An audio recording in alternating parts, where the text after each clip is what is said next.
Hello students, in this video we are going to see what is radius ratio based on solid state about the crystals. What is radius ratio of a crystal?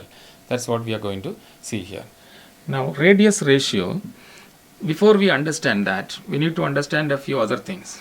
See, for the stability of ionic compounds, each cation should be surrounded by maximum number of anions and vice versa. In other words, anion should be surrounded by cations and cation should be surrounded by anions and in good number. So that will bring stability, because we know if you take the NaCl crystal, sodium chloride, Na plus, and next should be chloride, and then Na plus, and then Cl minus, and if you see the next row, it is Cl minus and Na plus, Cl minus and Na plus, and here again Na plus and Cl minus, Na plus and Cl minus. This is going indefinitely on all three dimensions. So this is on the x-axis and y-axis, and also above this the next layer comes. So if you take any sodium ion, Na plus ion, it is surrounded by 6 chloride ions. See, one on the left, one on the right, one below, one above, and one above the plane and one below the plane. So that is totally making 6. So this is how that is being arranged. So each cation surrounded by good number of anions and anions surrounded by good number of cations. That brings stability to the crystal because it is attracted from all the sides and it is therefore stable. Now the maximum number of oppositely charged ions surrounding each ion is called the coordination number. This you already know. Coordination number, the each. Now here for NaCl, coordination number is 6 because it is surrounded by 6. Each sodium is surrounded by 6 chloride ion and each chloride ion is surrounded by 6 sodium ions. So it is 6. Now ionic bonds are non-directional. What is the meaning of non-directional? It can attract equally on all sides. All the sides it will attract equally. It is not in any particular direction. Hence the arrangement of ions in a crystal is determined by their sizes. So what size is it and how many ions can fit into one small space, that determines the stability of the crystal.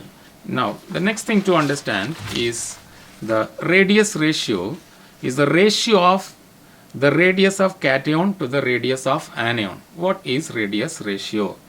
That is radius of cation divided by radius of anion. Cations are positively charged ions.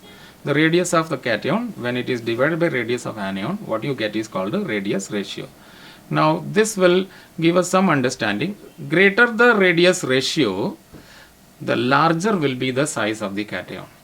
Now this is something to understand. When the radius ratio is increasing, the size of the cation also is increasing. Cation is in the numerator, anion is in the denominator. So if the ratio is getting a higher value, that means the numerator is high. Then greater the radius ratio, greater will be the coordination number. Greater the radius ratio, greater will be the coordination number. So that means number of particle packed will also be more in this. So this is something we can keep in mind. Now on the basis of this, we have some important information here. Radius ratio and structure, how they are related. Now when the radius ratio is less than 0.155, if it is below this value, that is radius of cation divided by radius anion. So we know that then the coordination number is usually 2. And the shape will be linear. Linear means one atom after the other. It comes in a straight line, goes in a line. So that is, it is linear. Then when the ratio goes above 0.155 and it is below 0.225, between these two values 0.155 and 0.225, then the coordination number is 3. There are 3 atoms in the neighborhood, 3 are in contact with each other. So the shape will be a triangular planar. So the atom will be in triangular plane. So they will come like this. And then if the ratio goes little above this, 0.225 to 0.414, when this comes, the coordination number is 4. When it is 4, there are 2 possibilities, a tetrahedral shape and a square planar shape. A square planar shape means it is in a plane, the 4 corners of a square planar. So the atom is the particles are arranged in this manner. And then if it is tetrahedral, there will be one above, and in 3-dimensional it is 3-dimensionally placed. So that is tetrahedral. Then we have the value going little up, 0.414 to 0.732. then coordination number becomes 6. Now here it is octahedral. Octahedral means there will be 4 on the 4 corners and 1 above this and 1 below this. So it will be connected there. Okay, so octahedral shape will be formed. So that is octahedral.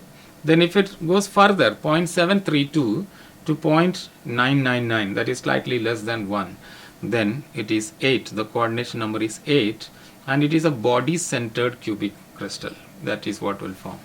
And if it is above 1, then coordination number becomes 12, and it will become CCP, cubic close packed structures are formed. So this is the information that we get from the radius ratio.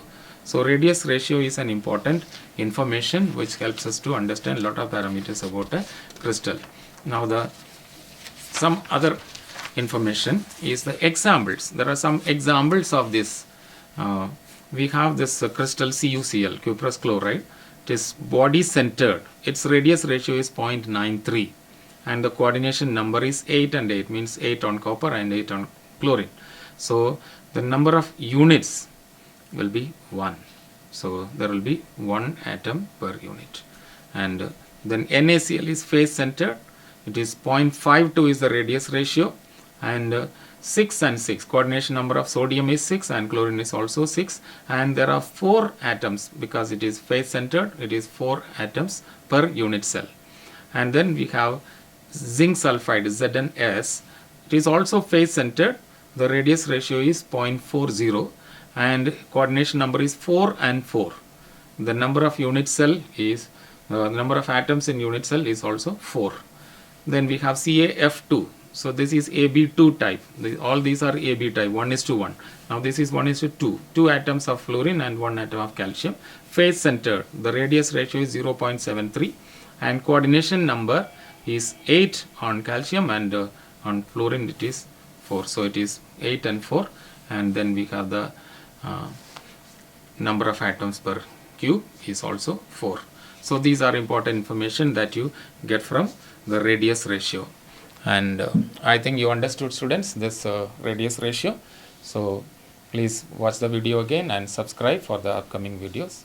God bless you.